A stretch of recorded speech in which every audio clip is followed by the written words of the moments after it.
this point, only around a dozen people were left standing in front of the Jade Kun Pagoda, all of whom had been picked out by the red-haired man. Most of them had participated in the bidding for the myriad soul herb, but for some reason the blue-robed cultivator who had sold the beast bone for 350,000 immortal origin stones was also among them, and he was looking downright terrified. Aside from that, the purple-robed cultivator with the black-robed young man hadn't been picked out, but he hadn't departed either. Hun Li was in the crowd of spectators close to 10 kilometers away, and his pupils contracted slightly upon seeing this. The red-haired man paid no heed to the bystanders as he swept a sleeve through the air, summoning a white jade flying boat before commanding, "Get on the boat." There was a crimson cage of light on the flying boat with arcs of crimson lightning flashing over its surface, presenting a formidable sight to behold. All of a sudden, a hint of alarm flashed through Hun Li's eyes.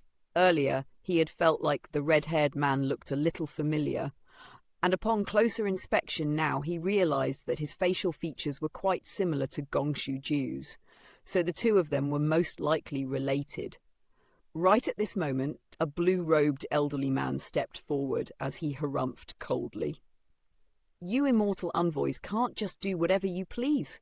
We're not members of the Reincarnation Palace. We've only come here for the Jade Kun Pagoda auction.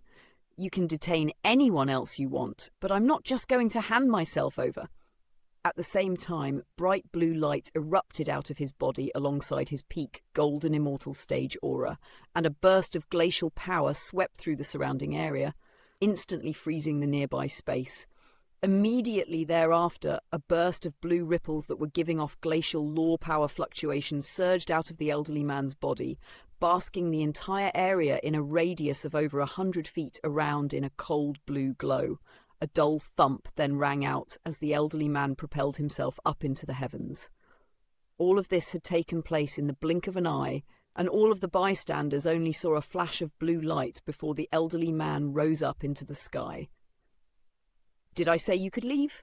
the red-haired man asked in a cold voice, and the giant sword in his hand began to glow brightly as he slashed it through the air.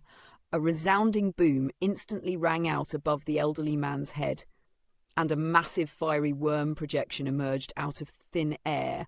A burst of tremendous heat erupted out of the worm projection's body alongside a tremendous aura, and it came swooping down upon the elderly man with unmatched power. The blue spirit domain around the elderly man instantly began to tremble violently, and despite his head start, the fiery worm projection had caught up to him in an instant.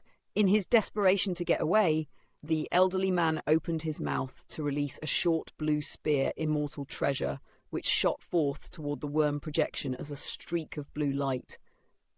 The fiery worm projection opened its mouth up wide, releasing a ball of crimson flames that rapidly swelled to form a fiery cloud the size of a house.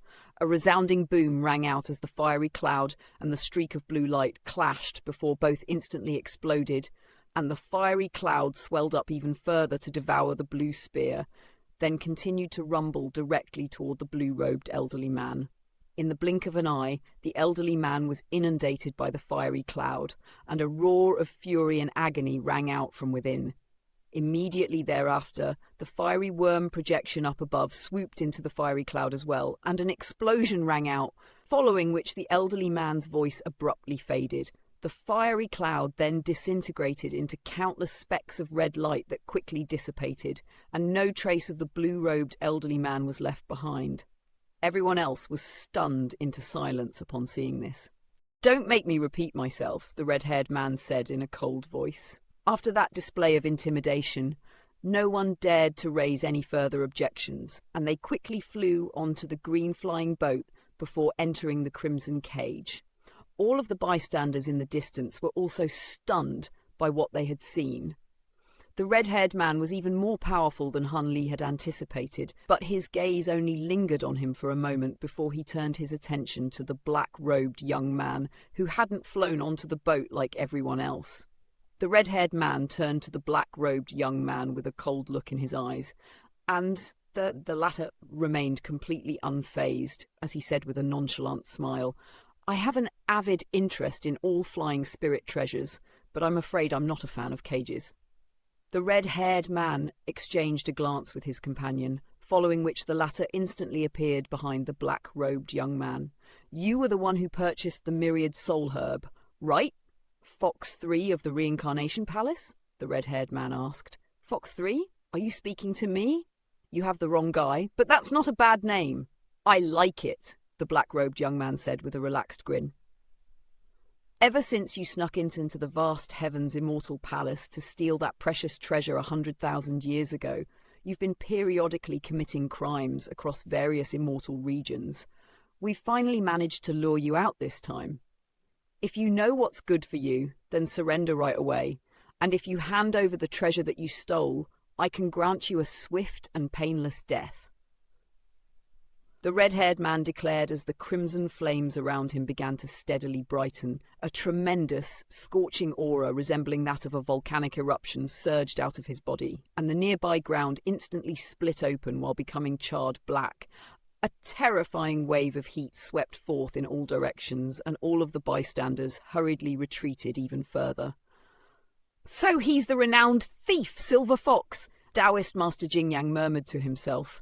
A hint of surprise flashed through Han Li's eyes upon hearing this.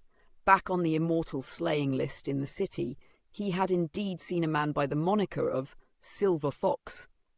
According to the enclosed description, he was a member of the Reincarnation Palace, and he specialized in stealing all types of precious treasures, most of which belonged to the immortal palaces of various immortal regions. Furthermore, before each of his crimes, he would always openly broadcast what he was going to do, but he had never been foiled, and he had already committed countless crimes to date. A treasure stolen from the vast heavens' Immortal Palace? Now that you mention it, I do recall hearing about this. If I recall correctly, it was a profound heavenly treasure that had been discovered by Palace Master Situ Bowen of the vast heavens Immortal Palace, and he was planning to offer it to the heavenly court.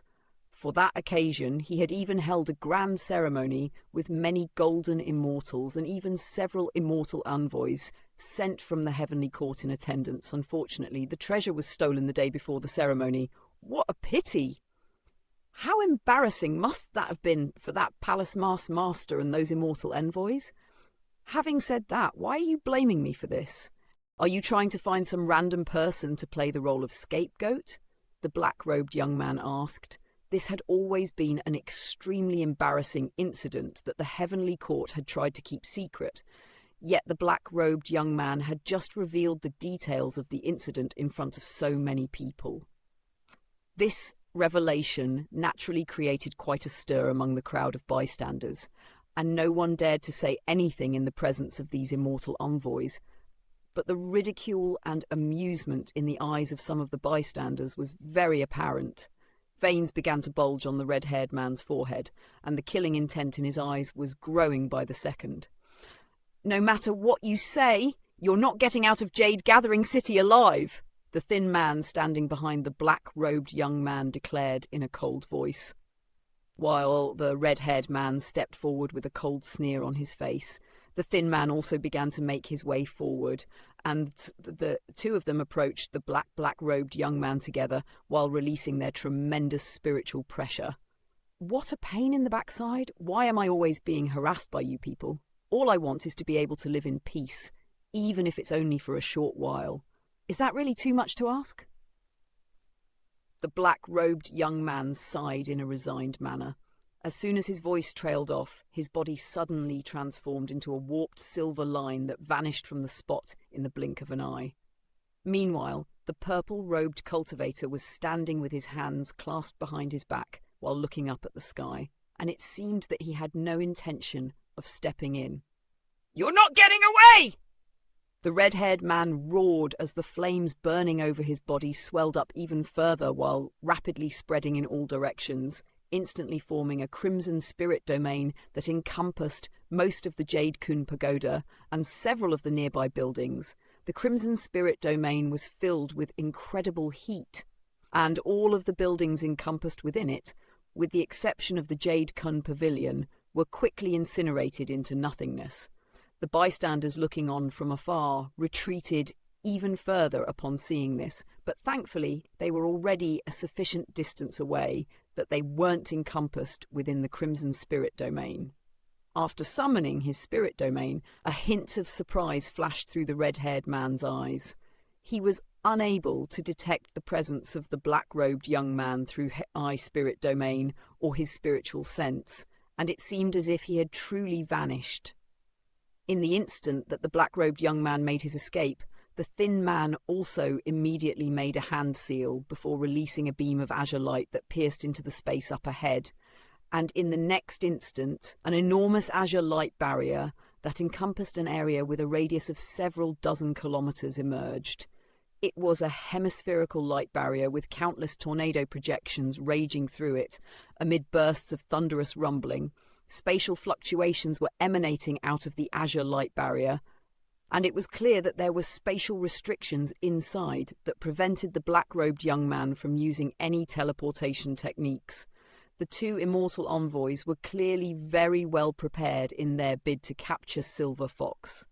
After doing all of that, the thin man also began searching for the black-robed young man, but all of a sudden, he noticed that the purple-robed cultivator was still standing with his hands clasped behind his back inside the red-haired man's fiery spirit domain.